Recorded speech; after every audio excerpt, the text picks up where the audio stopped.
Eto, napansin to ng mga viewers natin. Actually, damit ko to guys. Ha?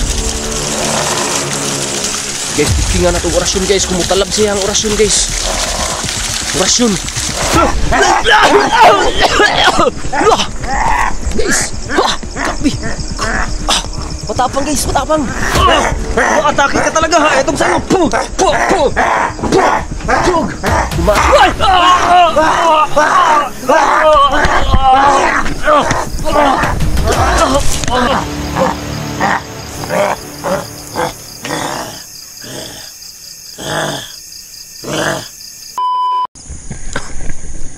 Yo guys, what's up?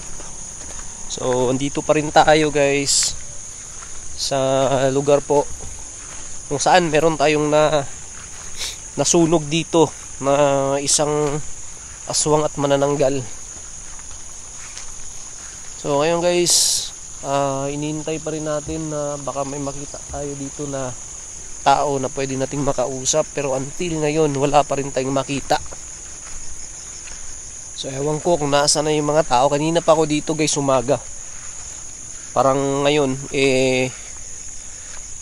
paggabi na guys, at andito pa rin tayo. So ngayon masusubukan na naman natin ngayon dito na magpagabi. Sana walang masamang mangyari sa atin. So kinuha ko na pala yung ano ko rito guys, yung salon pass na nilagay ko rito. Kasi kanina medyo masakit yung ulo ko, pero ngayon parang humupa na siya kaunti. Dito ko na lang guys, oh. Parang masakit siya dito. Hindi naman siya ano, parang stiff neck. Masakit talaga siya guys, parang may bukol dito. Parang nagagalit yung mga ibon guys, oh. Ayun.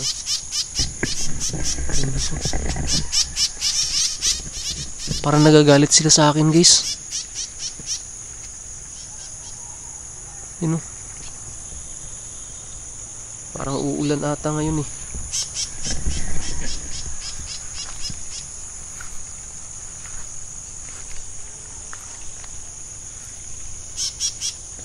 So, ayun guys, so yung bahay guys, oh.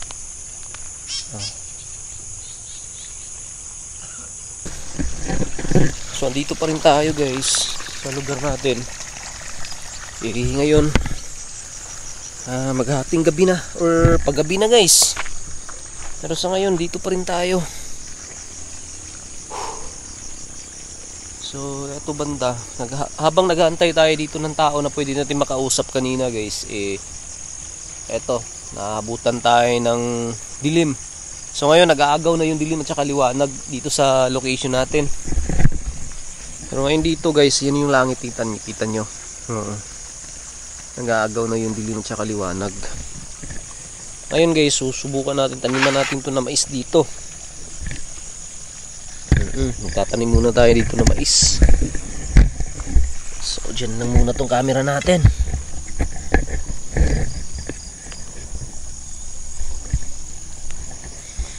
Yan.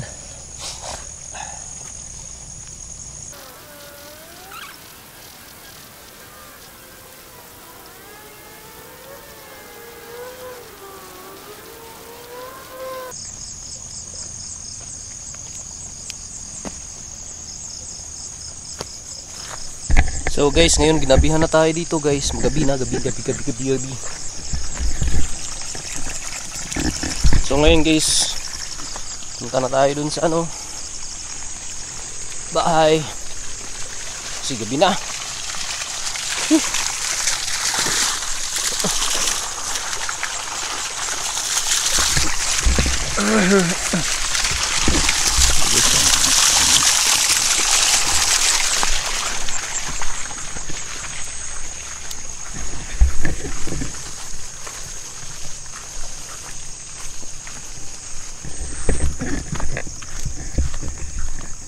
So buti na lang guys, may dala tayong eto na flashlight. Hindi siya gaano na maliwanag na flashlight guys, pero at least may flashlight tayo na nadala.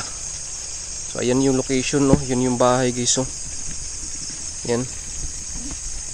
So pasensya na kayo guys, talagang medyo madilim tong flashlight na to. Pero ngayon susubukan natin dito guys magpagabi. Baka may mapansin tayo or ano man sa location natin ngayon. Talagang madilim talaga tong ano ko, camera ko. Siguro balang araw magkakaroon din tayo ng camera someday.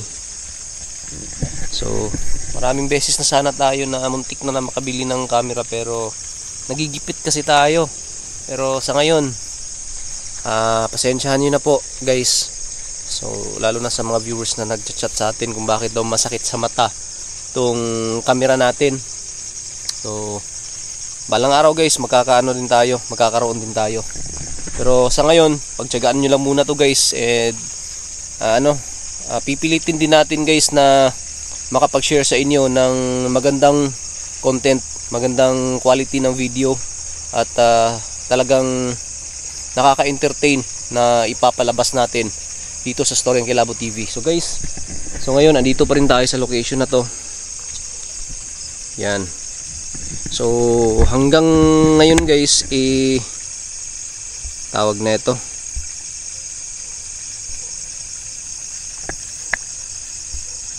dali guys tawag na ito guys, wala pa rin tayong nakita na pwede nating makausap. So dito actually pinakita ko naman sa inyo to mga kakilabs, di ba? Yung mga tanim dito, yung hinahanap ko guys, yung nagtanim ng mga halaman na to dito. Pero hindi ko nakita kanina na maliwanag pa. So ngayon abutan tayo ng gabi. I hope na walang masama mangyari sa akin dito. Kasi solo exploration tayo. So ayan o, parang na tayo nang hahunt dito ng gagamba ngayon.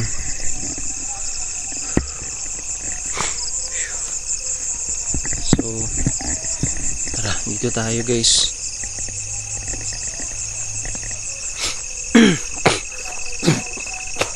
Sayang guys hindi ko nadala yung isang flashlight natin na malakas yung Guys, naririnig nyo ba yun?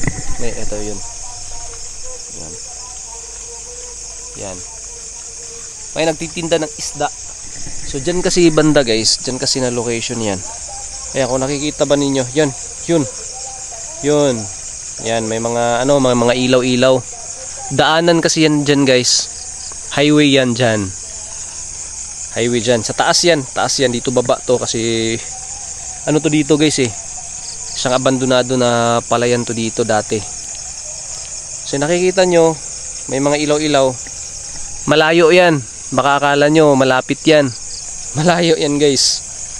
Malayo yan dito.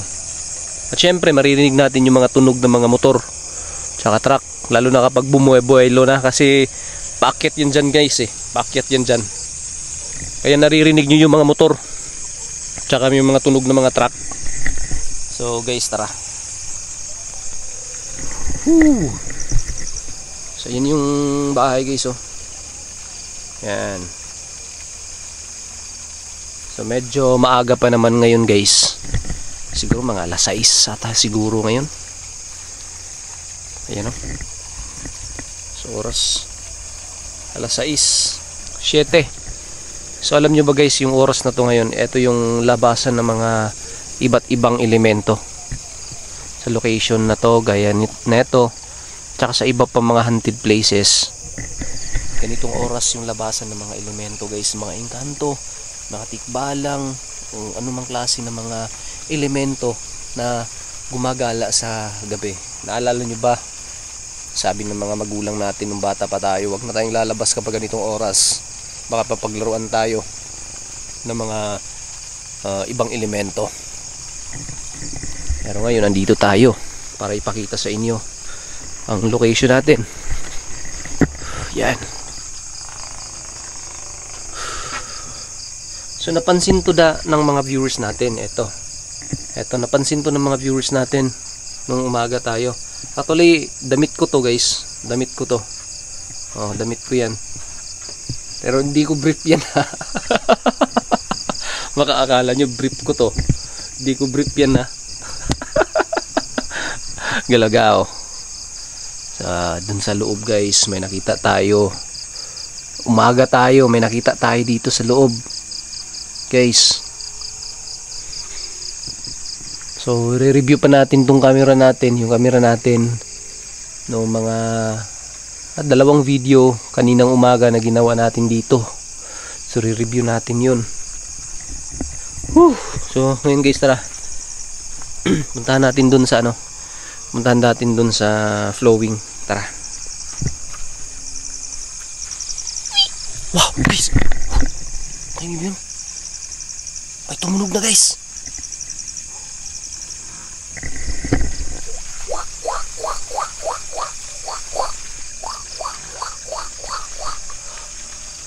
Guys, may tumunog na. Loh. Loh. Parang dito sa flowing guys. Parang dito sa flowing galing eh.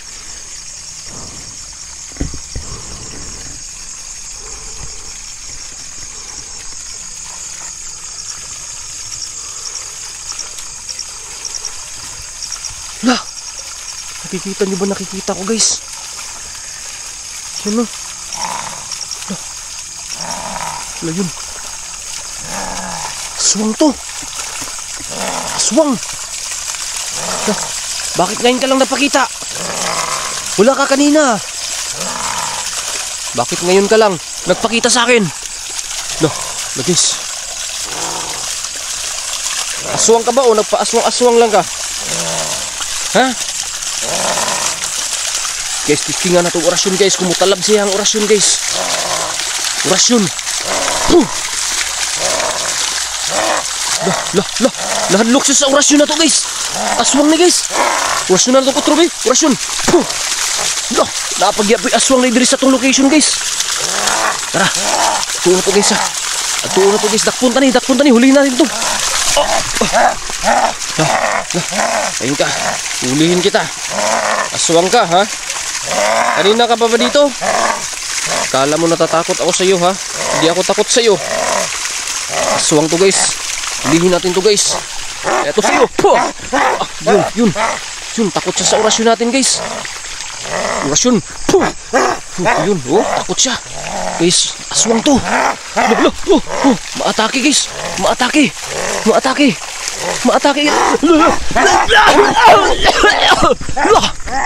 Guys, kapi. Matapang guys, matapang. Para umakyat guys. Umakyat. Andyan ka ba sa taas? Ha? Nadaliin kita. Sumuko ka sa akin. Para umakyat sa taas guys. Grabe. Hindi ko akalain guys na ngayong gabi magpapakita sa atin itong aswang na to. Lala, yun. Ayun nga. Andyan ka pala talaga sa taas ha. Kanina ka pa ba dito? Di kaya eto yung nagpakita sa atin kaninang umaga guys? Ha? Ikaw ba yung nagpapakita sa akin kaninang umaga? Ha? Pero parang iba yung kanyang ano ha. Suot na damit ha. Di ka makakataka sa akin. Ngayon ka andyan ka sa taas. Babakuran natin to guys para hindi siya makalabas. Ito. Dito.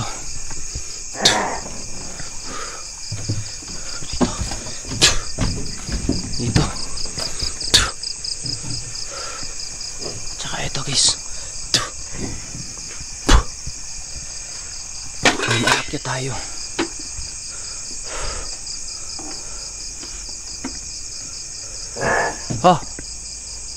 Sige. Huwag kang umalis ha. Dadaliin kita kapag pag sinaktan mo ako.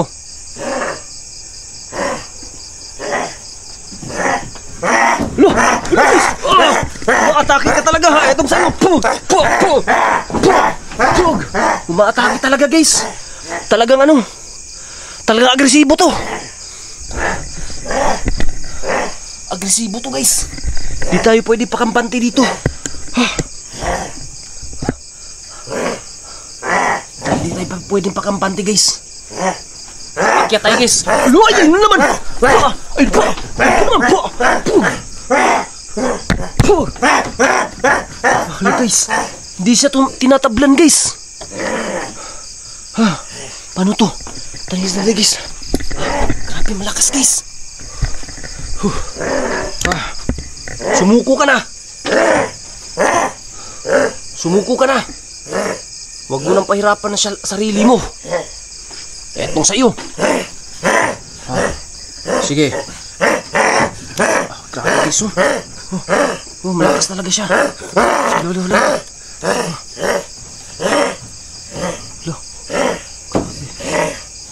Aswang ba talaga to guys? Parang iba yung galaw niya eh. Pero malakas siya guys, hindi siya tinatablan ng orasyon natin. Hindi siya tinatablan ng orasyon natin guys Isa lang ibig sabihin nito guys, malakas na aswang to. At hindi ordinaryong aswang to. Aswang na may pagka-elemento to, na may pagka-engkanto o ano ba. Parang nasa kanya na yung lahat ng kapangyarihan ng mga masasama guys. Ikaw pinasukan ka ng Diablo. Diablo, lumabas ka sa katawan ng lalaking to. Alam ko lalaki ka. Diablo, lumabas ka sa katawan ng lalaking to. Lumabas ka.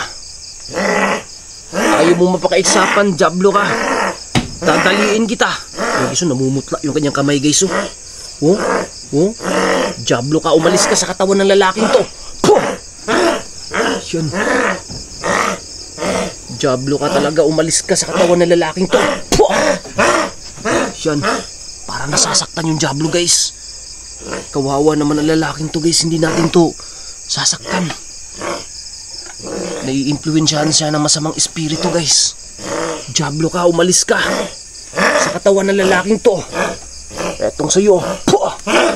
Yun. Isa guys.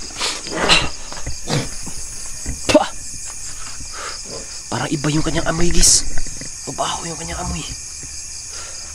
Tara. Diablo. Guys, so grabe kawawa yung kanyang itsura guys. Na-influensyahan siya ng Diablo guys. Diablo ka, umalis ka sa katawan ng lalaking yan.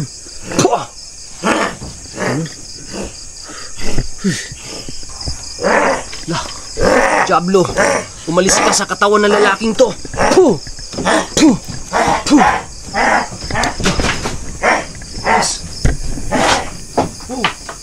Guys, umalis guys, lumipad para lumabas dito. Dito dumaan. Wow, para lumipad guys eh. Nakawala tuloy guys.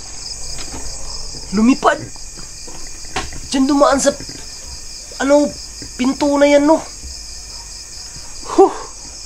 Guys, hindi kasi natin malapitan guys dahil agresibo siya. Hindi siya tinatablan ng orasyon natin. Binabaliwala niya yung orasyon natin guys. Grabe.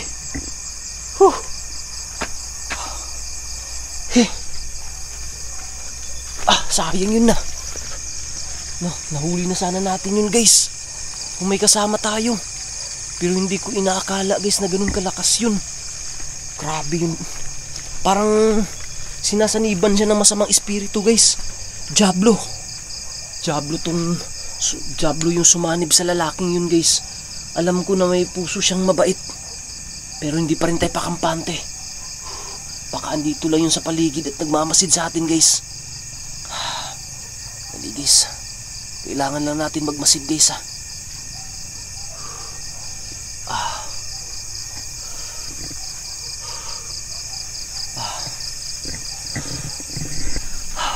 Alam ko baka dito lang yun sa paligid. Dito siya lumabas guys Dito siya Wow. Shh, guys. Guys. Tumulo guys. Tumulo. Parang andun galing.